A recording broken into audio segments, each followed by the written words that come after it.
Have you ever thought that God was trying to tell you something and you didn't listen? My mother used to say that when you run past yourself, God will get your attention. He will sit you down. If you're hard-headed like me, thinking that God will have mercy and see past your stubborn ways, he will knock you down. And that is exactly what he did. After I got married and had my daughter, we lived life at a nice clip. Had enough money, enough time, enough wherewithal to believe life was good, and we were hungry for it to only get better. 2 months into grad school, I was drinking coffee in the wee hours of the morning, working on a paper, and I jolted at the metallic taste. There was only one thing that could mean: I was pregnant. I later learned that I was really pregnant, with triplets.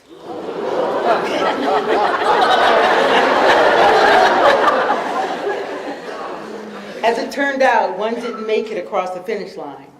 Yes, I finished grad school with 2 months of bed rest and a promise to my husband, Al, that there was no way I was crossing the stage to accept my paper. That was the easy part. You see, I was a perfectionist. I liked things a certain way. My girlfriend said I led a charmed life, that life got interesting juggling babies, a spotless house, and a career.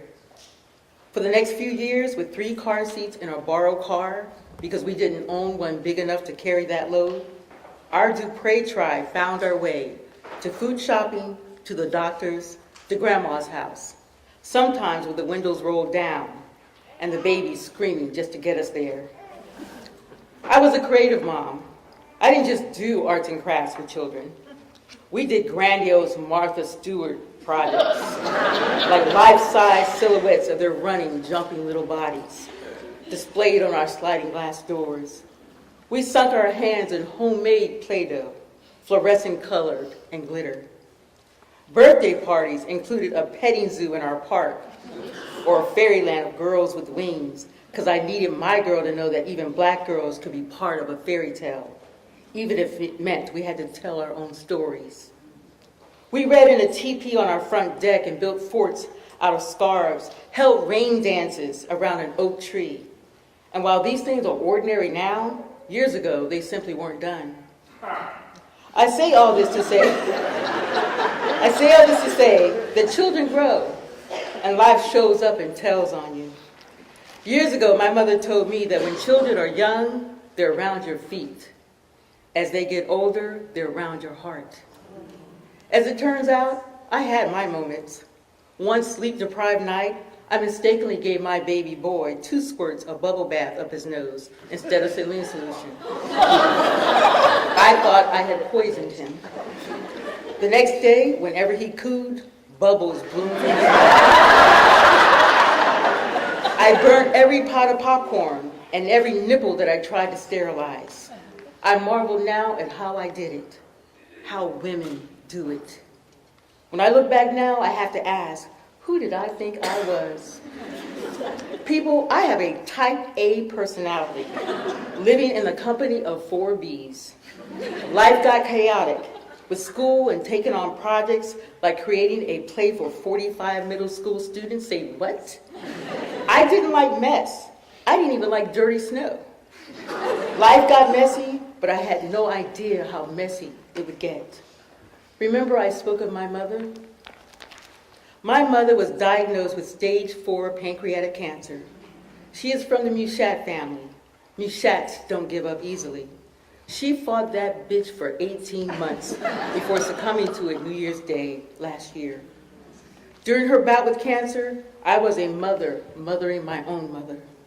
During her illness, just weeks before my twin boys graduated from high school, I learned that I had a tumor in my mouth. My doctors told me that after removing it, I would feel as if I was hit by a Mack truck. It was far worse, more like the truck hit and then was thrown into reverse. The 6-hour surgery took 16 hours and left me in the hospital for 2 weeks while my dying mother and my family hovered prayerfully, waiting to hear the news of a live vein transplanted from my leg to my mouth. I survived. Since then, I have lost my dear mother and my cherished brother Marcus this past Christmas. I shipped my 19-year-old son to Morocco to study Arabic and worked desperately to get another son out of serious trouble with the law and back in school. It's been a messy year. If you're a birth mother, adopted mother, chosen mother, shadow mother, there's a thing or two that I can tell you. When my mother left this world, I knew my blessings. Some of my siblings had to figure it out, what they had lost. I already knew. I learned the hard way that perfection is just a 10-letter word that never begins with a perfect P and should be more of a synonym of impossible. I learned the harder you love, the harder you fall. You'll get up, but you'll wear a different face. What is essential for me today is nowhere near embracing that perceived charmed life. It is more like picking up where loss has left me. It's more like a deeper understanding that as much as I can love them, they can leave me. As much as I can protect them, they may lose their way. As much as I can want for them, there may be another plan. My mother once said, God would sit me down. Next time, I will listen.